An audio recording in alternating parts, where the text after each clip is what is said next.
Hello algebra students. Today we are going to classify real numbers.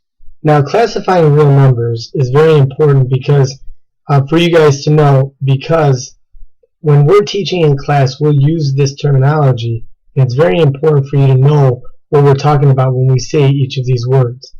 Now the words below, real numbers, alright, rational numbers, irrational numbers, integer, and whole numbers, right, are all the important ones you guys need to know. We're going to try and, get you guys to understand this by making a Venn diagram to begin. Now, a real number is any number, fraction, or decimal that you can think of. Alright, it is any number that we define below. So what we do is we make a big rectangle here, and this rectangle is going to represent all of the real numbers. Now, within the real numbers, we have rational numbers and and irrational numbers. Okay, rational numbers are basically numbers that can be written as a fraction. These include whole numbers, fractions, terminating decimals, and repeating decimals. Okay, and we'll go through examples of these below. So within the real numbers, you have your rational numbers.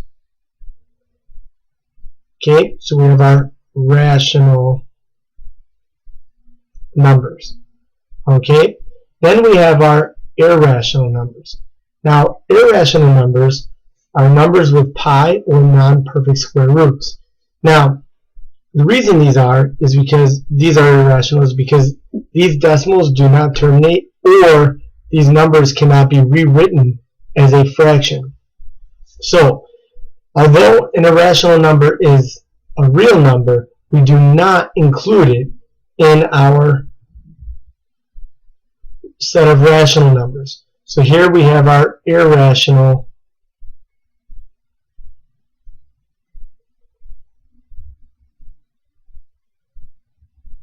numbers. Alright, for some reason this tablet's not working out too well. Now, we have a real number, set of real numbers that is basically any number we deal with in this class is going to be considered a real number. Then within the real numbers we have rational numbers or irrational numbers. Now, an integer. What is an integer? An integer is all the positive and negative counting numbers on the real number line.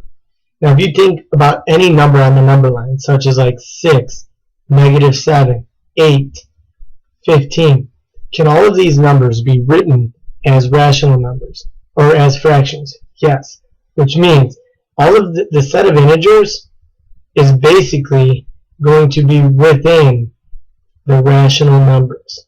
Okay, so you have integers here. So every integer is a rational number because it can be rewritten as a fraction. Okay, then on top of the integers we have our whole numbers. And the whole numbers are all of the positive counting numbers starting with 0. Now, remember, integers can be positive and negative. Whole numbers can only be positive. Now, if I start on the number line here, if I take the number line and I'm at 0, and I do all the positive counting numbers, are all of those numbers within the integers? Yes. So what we do is we put the whole numbers inside the integers. Now what this Venn diagram shows is that every whole number is considered an integer. Every whole number an integer is considered a rational number. Now, whole numbers, integers, and rational numbers, all of the numbers that are in each of these groups can be considered a real number. Now, irrational numbers. Are whole numbers, integers, and rational numbers going to be irrational? No. For that reason, irrational numbers are real numbers, but they do not get grouped with rational numbers, integers, or whole numbers. Alright? Now, down below, give an example of each type of number. A real number, any real number we talk about, a real number can be, 6, 7, -8, 0, 1/2, 15 halves. It could be 6 pi. It could be, 2√6, right? All of these can be considered real numbers. When it comes to rational numbers, we have to be very careful. A rational number has to be, you have to be able to rewrite it as a fraction.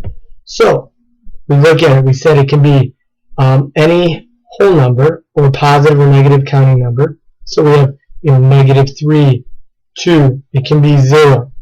But then when we go to our fractions, we can have like 7 halves. We can have 3/4. We can have 1/3. Okay? When we get to decimals, right, we can have terminating decimals like 0.75. Let's go 2.13. Right? That would be a rational number.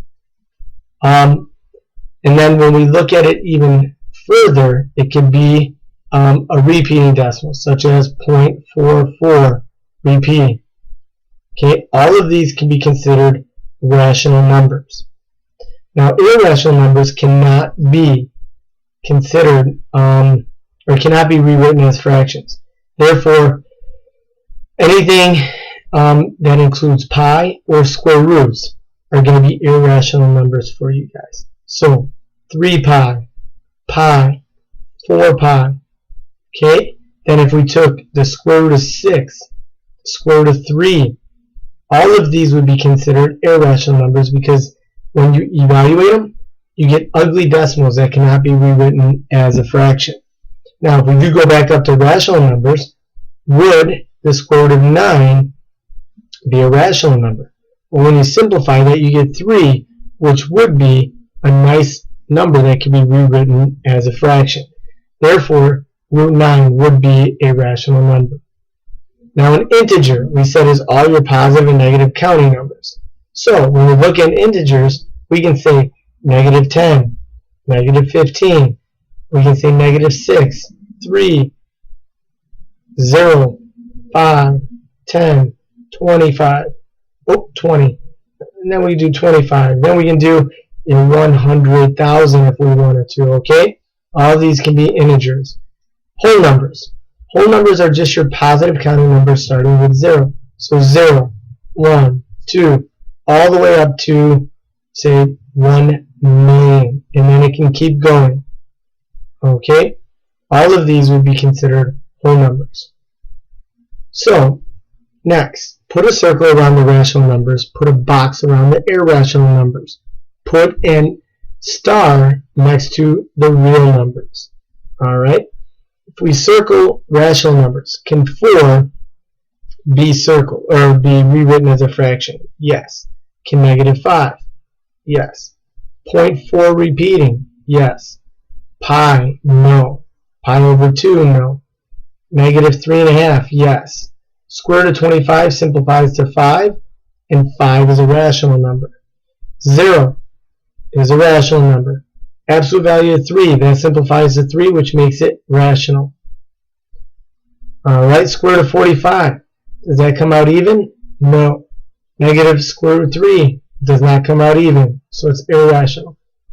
So, 5 halves. Alright, that simplifies to 2.5, so we can put a circle around it. 10.3 is a terminating decimal. 10 halves comes out nice. Right? So, all of these would be considered rational, which means anything with pi or non-perfect square roots would be considered irrational. Now, real numbers. Okay? Every single number here can have a star because all of them are considered real numbers. Okay? Which of the numbers in problem number 3 are integers? Well, integers are positive and negative counting numbers, so we could say 4, -5, 0.4 repeating, no, pi over 2, no, -3.5, no, 0, 20, square root of 25 simplifies, so we could say that it becomes an integer. 0, 5 halves, no, 10.3, no, but 10 over 2 simplifies to 5, so you can consider that an integer. So now what you're going to do is go ahead and in the next set, you're going to do the following problems. Alright, hopefully this helped. Thank you.